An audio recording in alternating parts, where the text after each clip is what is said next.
Those two defensive tackles that they have, Clark and Odigizua, are playing so much better with the addition of Quinnen Williams. That might be the trade that completely changes the fortune for the Cowboys, not just for this season, but for multiple seasons coming up here. Jalen Hurts needs to play better. Kevin Patullo needs to do a better job scheming some things up. Saquon Barkley, I just think he is who he is at this point. Like, when you give a running back 450 carries in a season, this is what you're going to get. And was he flawless? No. He's also a 5th round pick rookie. If people just take away the draft evaluation from him, where they had him as the best quarterback in the draft, and actually look at him for what he is, which is a guy that probably should have gone in the 2nd, 3rd round compared to a top 5 pick, then I think you look at this a lot differently. Matthew Stafford is the MVP. Everybody knows that, right? Matthew Stafford has been the best player in football this year. 27 touchdowns to 2 interceptions, had 3 touchdowns yesterday against the Tampa Bay Buccaneers.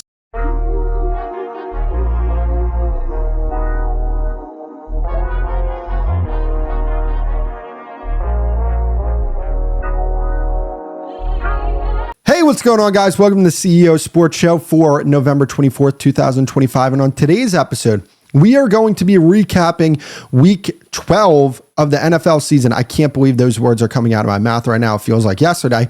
We were watching the Eagles and the Cowboys on that Thursday night football, that great game that they had there. And now we are in week 12 of the season. It just feels so crazy to me. But if you guys haven't already, please make sure to hit that like button and subscribe. I would greatly appreciate that. Make sure to check out the rest of the shows in the Crutchman Media Network. It's on the homepage of the CEO Sports Show. Without further ado, let's get into the episode. So I want to start this episode off by talking about the Cowboys versus the Eagles game. And I want to start in Dallas, to be honest with you. This was an impressive win by the Cowboys. There's no doubt about it.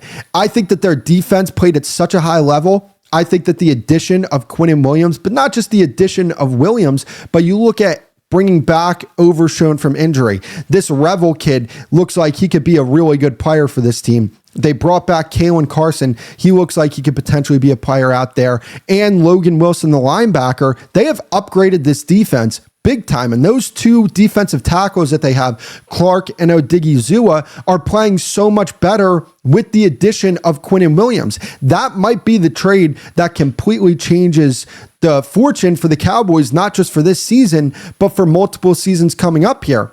And I think that that's the storyline coming out of this game. Dak played tremendous, and I know he's going to get a lot of credit for this game. So is George Pickens. But I think that people need to pay attention to what this defense did, because they got 8 straight stops yesterday against the Philadelphia Eagles offense, who, yes, the offense has not performed up to the expectations that you think that they should perform up to.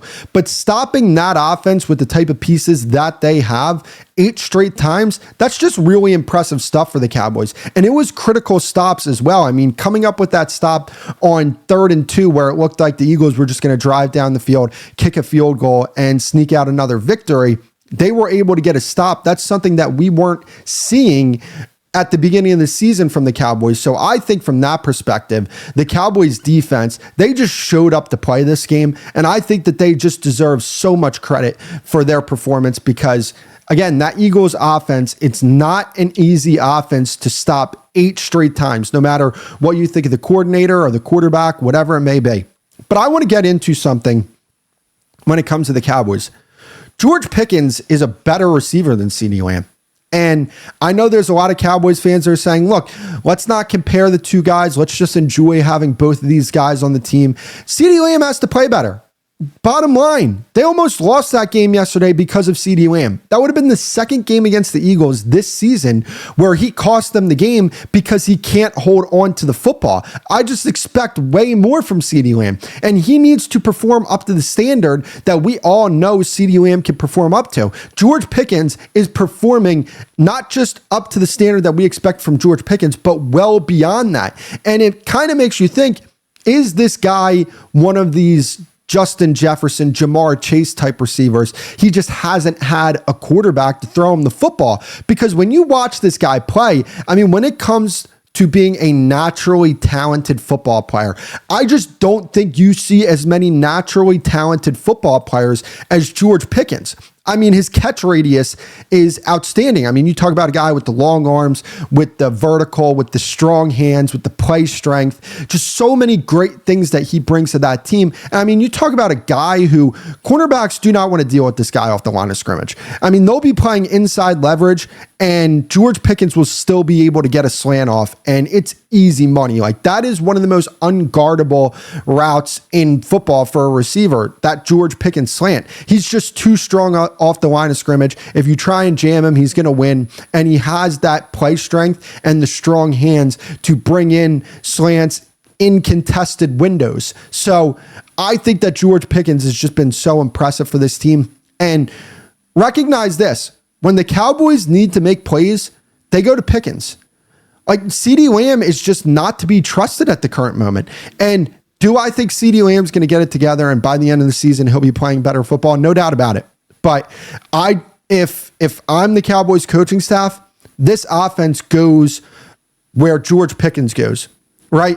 Like you build your game plan around George Pickens getting the football and we'll work the ball to the other receivers when you talk about Lamb, Ferguson, Flournoy's playing very well. I'm not super high on Turpin, but he's an option for them, right? That's the way I would do it. And I want to talk about Dak for a second. I think Dak's performance against the Eagles was very impressive. And we can't look at this and say, oh, well, look at the interception he threw and he almost threw another one. Okay.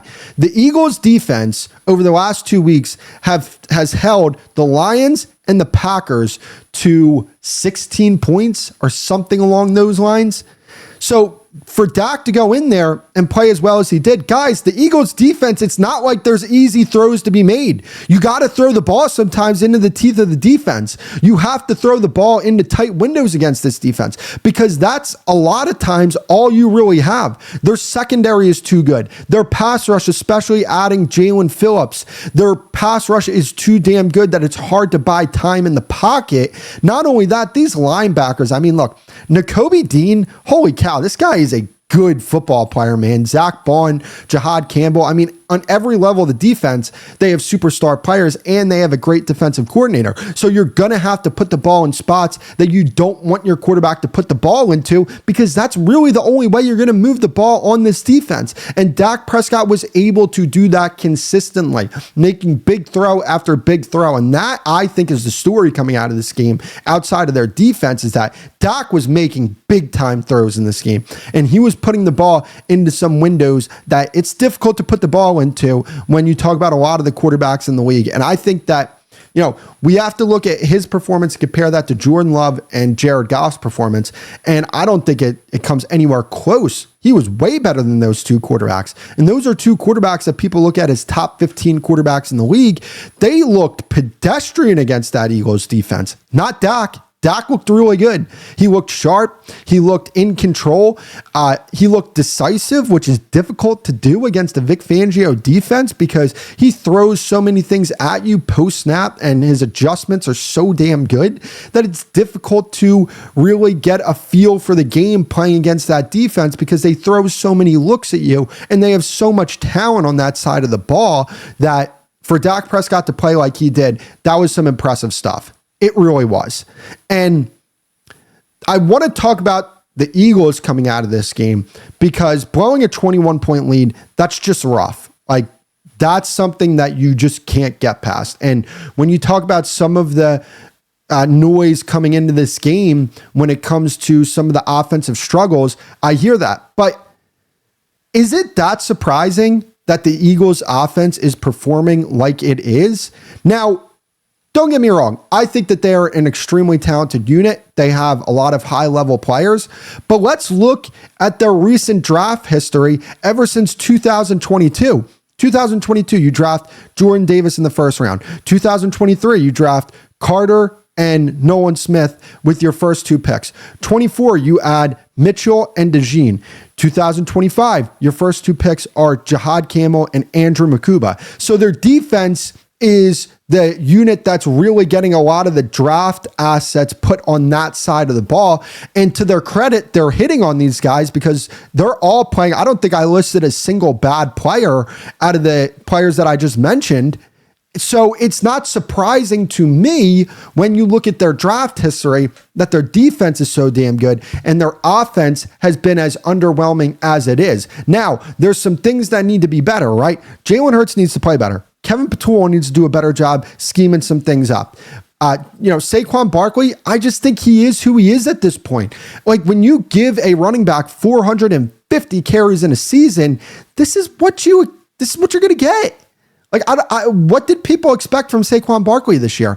I expected not this. I expected him to be a little better, but a drastic drop off from last season. I mean, that was one of the best running back seasons that we've ever seen. I mean, he is, I think, 28 years old. That's a position that you don't necessarily get a lot of years out of. This isn't defensive tackle or offensive line or quarterback where you could play those positions into your mid-30s, into your 40s. You can't do that at running back. So Saquon Barkley was a big piece of their offense last year. They gave him a lot of carries. They gave him a lot of touches over the air as well. It's just a lot to ask for a running back that has an injury history with that many carries to continue to play at a high level. Yeah, he does not look explosive as he did last year, not even close, but that was to be expected. So that's where, like, when I looked at the Eagles' pass game last year, I'm like, they need to do a better job throwing the football. People were telling me, hey, they're finding ways to win games. And to their credit, they won a Super Bowl, and you can't take that away from them. But at the same time, when it comes to the longevity of a player, I looked at that and I said, no, you got to throw the ball a little more here. Because if you're going to give your running back this many carries, it's going to eventually catch up to him. And it's caught up to him. I get it, the offensive line isn't playing as well, but this is Saquon Barkley. He's played with some bad offensive lines, and he's been very productive. You go back to that 2022 season, it's not like the Giants had a great offensive line, but he was still able to make things happen because he is one of the most talented players in the game regardless of position. He's not that anymore, though. He's somebody who's worn down, and I think that's the thing coming out of this game. It's just hard to maintain that, and they paid him over the offseason, and I didn't agree with paying him. Because I get it, and I respect this about the Eagles organization, is that they're going to pay their guys, and they're going to pay them early. But at the same time, it does come back to bite you in the butt when you talk about potentially, seeing your players like a Saquon Barkley one day just not be the same guy. And you're on the hook for their money for the next few years here. I mean, this kind of reminds me, now it's different in a way because, he didn't get the type of contract that this guy got, but it's reminiscent to what we saw with Ezekiel Elliott and the Cowboys, right? Where, obviously 2018, he had 3 really good seasons, Ezekiel Elliott did, and they signed him. And then immediately when they signed him, the play dropped off. And that's what I think we're seeing with Saquon Barkley here. And I do think that them not being able to run the ball, that is big. And that's something that, that needs to be talked about because they're not doing a good job running the ball there. And it's hurting their football team. And there's just no doubt about that. So, when I look at this Eagles team, again, you know what they are. They're a team, they're not explosive on offense. They don't put up a lot of points offensively, but they're a team that defensively is going to play very well. But when you look around the NFC, there's teams that play offense really well and they play defense very well. So when you stack this team up and compare them to the rest of the conference, then you start to run into some trouble here because are they better than the Rams? I don't think so. Are they better than the Seahawks? I don't think so. And then after that, yeah, you can put Philly at 3, but I look at those 2 teams that I put ahead of them and I just say they're good on both the offensive and the defensive side of the ball. And look, I'm just going to say this right now. If Dallas sneaks into the playoffs, I don't think Philly wants to see them round 1. I just don't think that. Dallas does not look at Philly and look at them and say, we're scared of this team. They don't look at them like that. They look at them and they say, oh no, we played this team plenty of times. We know what they're about. We know what they are. We respect them. They're a really good football team, but we can beat this team. And you saw that's the mentality that they had yesterday, which is why when they went down 21 points, they were just like, all right, we're cool here. And they ended up coming back and winning the game. So a lot of storylines coming out of this game, both for the Cowboys and the Eagles. Hey, quick break. Thank you guys for tuning into the show. I'd greatly appreciate it if you guys hit that like button, subscribe, and please make sure to check out the other shows on the Kretschmann Media Network. They are on the homepage of this channel. I'd appreciate that. Thank you. And let's get back to the episode. So I want to talk about Shedeur Sanders, and I want to talk about a lot of things coming out of this game against the Las Vegas Raiders. And I think that Shedeur Sanders deserves a lot of credit for his performance against the Las Vegas Raiders. Now, look, I've been critical of Shedeur Sanders, but if I'm wrong about Shedeur Sanders, I don't really care. It does not bother me. As a matter of fact, I hope I'm wrong because I don't prey on anybody's downfall. I've had dreams before. I've had big dreams and I've fallen short of those big dreams. And it's like the worst feeling in the world. I would not wish that upon anybody. It's horrible. It sucks. So I'm not preying on this guy's downfall, but when I see certain things, I got to be honest with you guys and tell you guys how I feel about it. But when I look at Shedeur Sanders' performance yesterday, I think Shedeur Sanders deserves a lot of credit for his performance against the Las Vegas Raiders. Now, I get it. People are going to say it's the Las Vegas Raiders, and I understand that. Do you guys realize how good NFL football players are? This is the best competition he has ever played in his entire life. And was he flawless? No. He's also a fifth-round pick rookie. If people just take away the draft evaluation from him, where they had him as the best quarterback in the draft, and actually look at him for what he is, which is a guy that probably should have gone in the second, third round compared to a top 5 pick, then I think you look at this a lot differently. Dillon Gabriel did not look as good as Shedeur Sanders like he did yesterday. And that's something that needs to be talked about. And this is a guy who, there's a lot of noise around Shedeur Sanders. And I have a ton of respect for the way he's able to block that noise out and do what he has to do. And I think that I came away with a higher opinion of Shedeur Sanders just as a player when it comes to, I didn't think that his arm strength was NFL arm strength. He made some throws yesterday where I'm like, no, there's some real whip on that. That throw that he made where he escaped the pocket and threw the ball down the field to Isaiah Bond, that was a dot. He caught that in stride. Like, he had to go back a little bit and adjust to it a slight bit. But I mean, if your quarterback throws you that football, that's a great throw every single time, especially on the run. Yeah, I give him credit for that.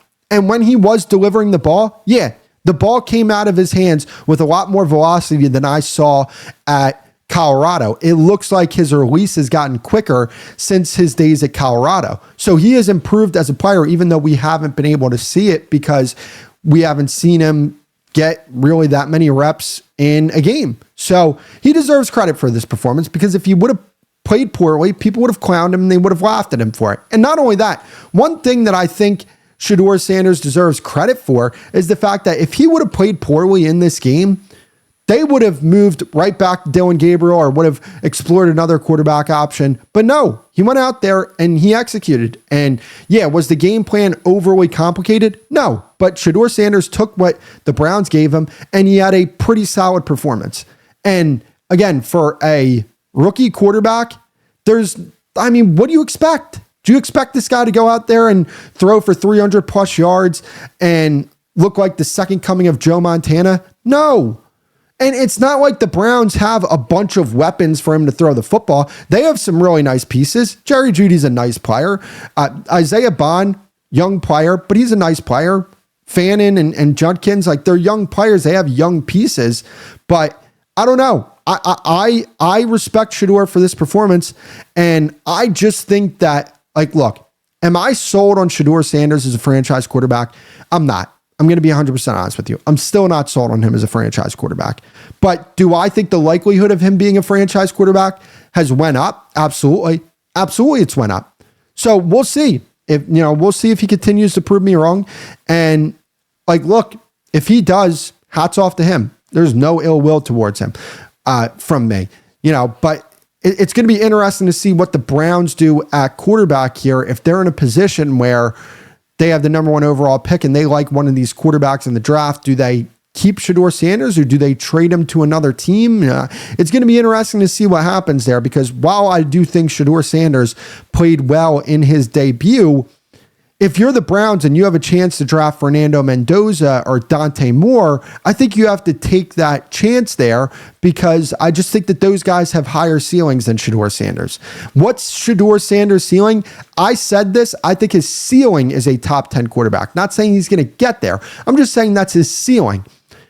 I think that Fernando Mendoza and Dante Moore, their ceiling is like top 5 quarterback. I am much higher on those two guys as players than I am Shedeur Sanders. So if you have an opportunity to draft those guys, I think they're going to go ahead and take that, and they're probably going to move on from Shedeur, which I think would maybe be best for both parties because I just don't think that, even though I don't think Kevin Stefanski hates Shedeur Sanders, I don't think he loves him, right? If they have an opportunity to move on and get one of these young quarterbacks in the draft, I think they're going to take that opportunity. Right? Shedeur Sanders was not a Stefanski pick, but I think he wants him to do very well. And I think he did a good job of scheming things up for him yesterday. He made the game easy for Shedeur. But again, I'm not trying to say that to discredit Shedeur because he deserves credit for executing that game plan because there's plenty of quarterbacks that go into games with easy game plans and they look like absolute dog poop. Shedeur Sanders did not look like that, right? So overall, very solid debut from Shedeur Sanders. Wishing him the best of luck in his future games. And yeah, hey, look, if he proves me wrong, hats off to him. Hey, quick break. Thank you guys for tuning into the show. I'd greatly appreciate it if you guys hit that like button, subscribe, and please make sure to check out the other shows on the Kretschmann Media Network. They are on the home page of this channel. I'd appreciate that. Thank you. And let's get back to the episode. So I want to talk about the Los Angeles Rams. They just beat the Tampa Bay Buccaneers 34-7 in their game on Sunday Night Football. And wow, this team's impressive. The Rams are the best team in football right now. I don't think there's a team in the NFC that can compete with them. Maybe Seattle can beat them. Maybe. I don't think there's a team in the AFC that can beat them. And when you look at how Matt Stafford's playing, he's getting the ball to Adams. He's getting the ball to Nakua. Their offense is high-powered. They're moving the ball consistently on any defense that they run into. And not only that, their defense is playing at such a high level as well. I think they're a very good complementary football team from that perspective. And when you look at the rest of the NFC, who are the teams that you think could potentially beat them? Seattle could beat them, but I don't think they will. Philly, they've had the Rams number, but at the same time, the Rams went into Philly and outplayed them and almost won that game if it wasn't for a blocked field goal. They play them in LA, where instead of LA going from Los Angeles or California to Pennsylvania, the Eagles have to come from Pennsylvania to California. It's a completely different game from that perspective. And they're playing that game indoors, which is going to favor a high-powered offense like the Los Angeles Rams. I don't know. I just don't see a team being able to compete with this team, and especially if they have to go into LA and play on that fast track over there in SoFi. I just think that they have too many answers offensively, and defensively they're able to hold up. And they have a play caller that's one of the best in the league with Sean McVay. There's just so many good things with this football team, and I think that they're going to be a real problem for anybody that they play. And another thing I want to talk about, Matthew Stafford is the MVP. Everybody knows that, right? Matthew Stafford has been the best player in football this year. 27 touchdowns to 2 interceptions, had 3 touchdowns yesterday against the Tampa Bay Buccaneers. He's playing at such a high level. He's getting the ball to his receivers, his tight ends. And they're able to move the ball consistently on offense because of Matthew Stafford. And when you look at the rest of the league, it's not just about what Matthew Stafford's doing, but it's about what other people in the league aren't doing. I honestly, if the Browns were a good football team, I would consider Myles Garrett as a potential MVP candidate, but they're not a good team. Jonathan Taylor's maybe a guy that you would consider, but all these other quarterbacks, like Prescott's a guy that you would consider as well, but is their team even going to make the playoffs? And how would it feel if Matthew Stafford's probably going to have a season where he has more touchdowns and less interceptions than Prescott on a team that has a better record? I don't know. I don't see that happening. But if Prescott and the Cowboys make the playoffs, I think you have to take that into consideration, even though, again, I don't think you can put forward a good argument for that compared to what Matthew Stafford's doing. So he's playing the quarterback position at such a high level. I don't think anybody in the league is playing it as good as he is at the current moment and for this particular season. And I think he's going to lead this team back to another Super Bowl. I think if you ask me right now, I think the Rams are going to win this Super Bowl. They were my preseason pick, and I'm starting to feel really good about that. I started to waver a little bit because, I come up with so many scenarios in my head, but I just feel like right now, nobody's playing better football than them. And I just think that, again, when you look at the NFC, what teams could give them problems?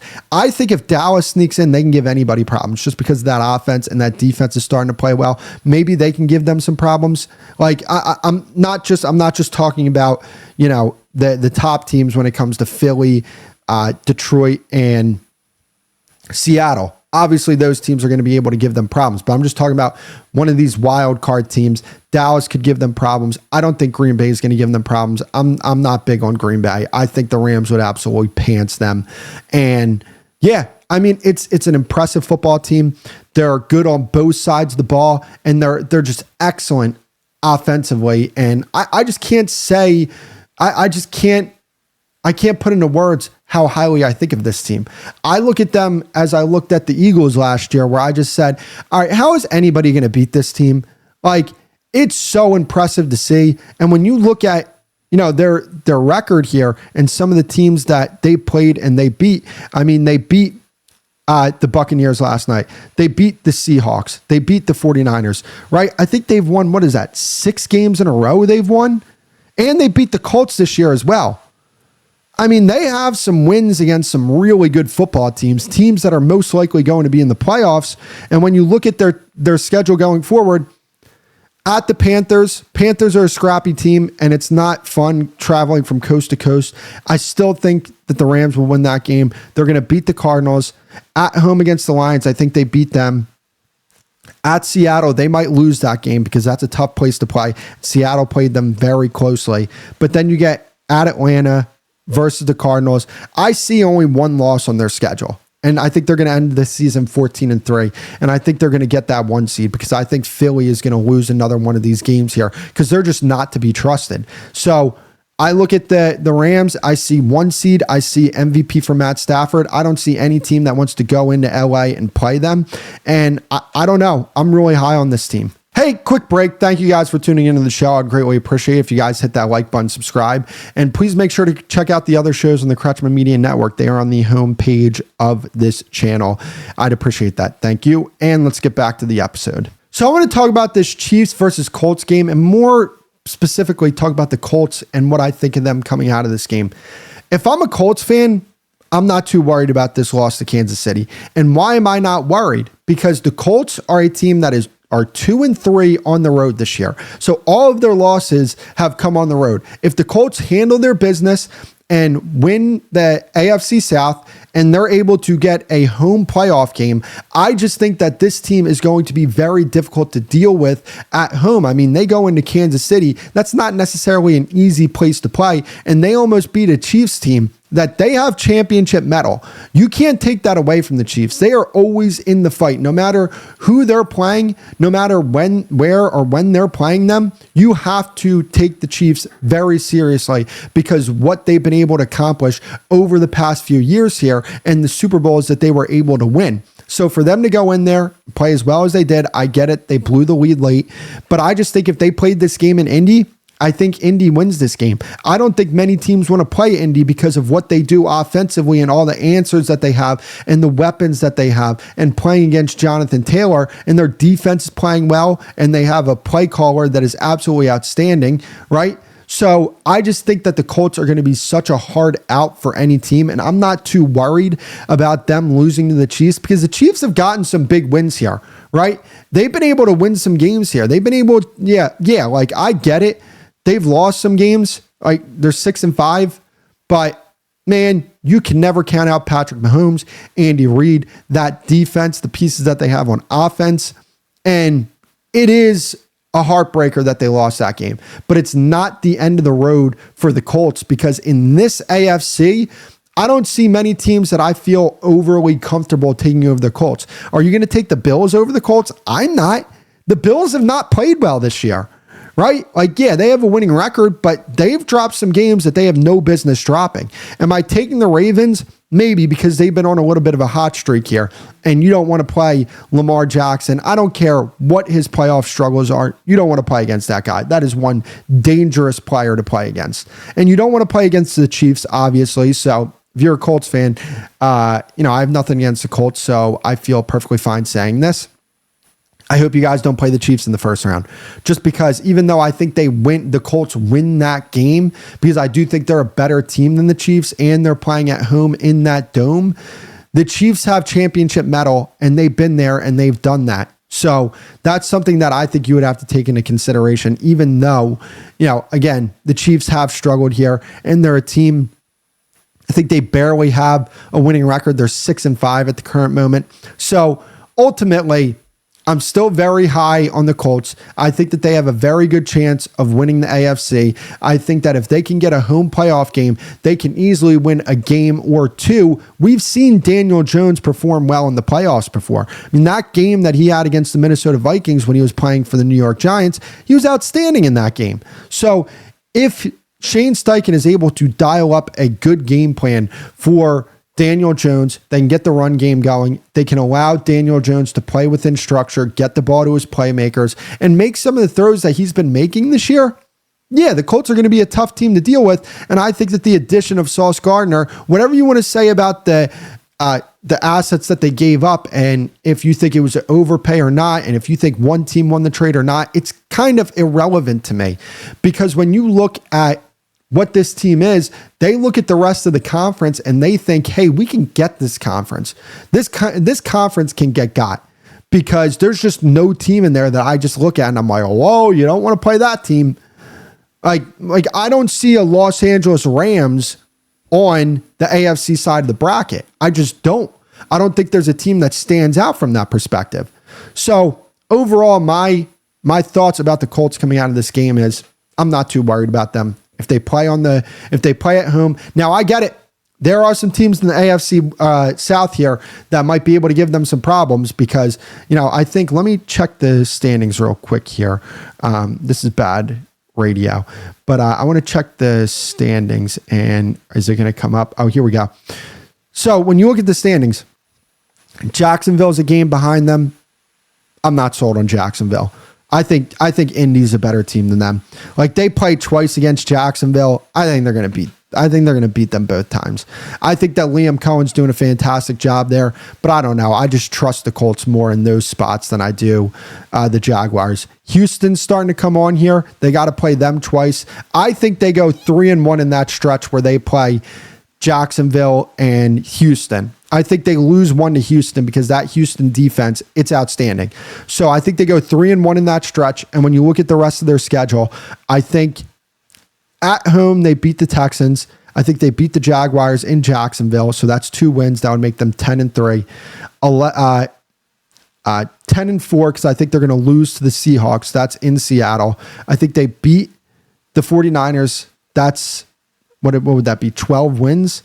And then, so I think they're going to lose probably 2 more games. So that would be a 12-5 season. I think that's good enough to win the AFC South. And I think that in this AFC, I think that's good enough to maybe be the 2nd seed, right? Like, you have Denver up there, but do we 100% trust Denver? Because I don't. You have the Patriots. Maybe that's a team that gets the number 1 seed. But I don't know. If I'm the Colts, I feel good, because you went into KC, and forget the record of KC and how they're playing this year. That's still the Kansas City Chiefs. And you almost won this game. You should have won this game. And I know there's no moral victories or anything. I get that. I got that. I understand that. But I don't know. I just like where the Colts are right now. So that's going to be it for the episode, though, guys. If you guys haven't already, please make sure to hit that like button, subscribe. I would greatly appreciate that. And make sure to check out the rest of the shows on the Crutchman Media Network. I'll talk to you guys later. Peace.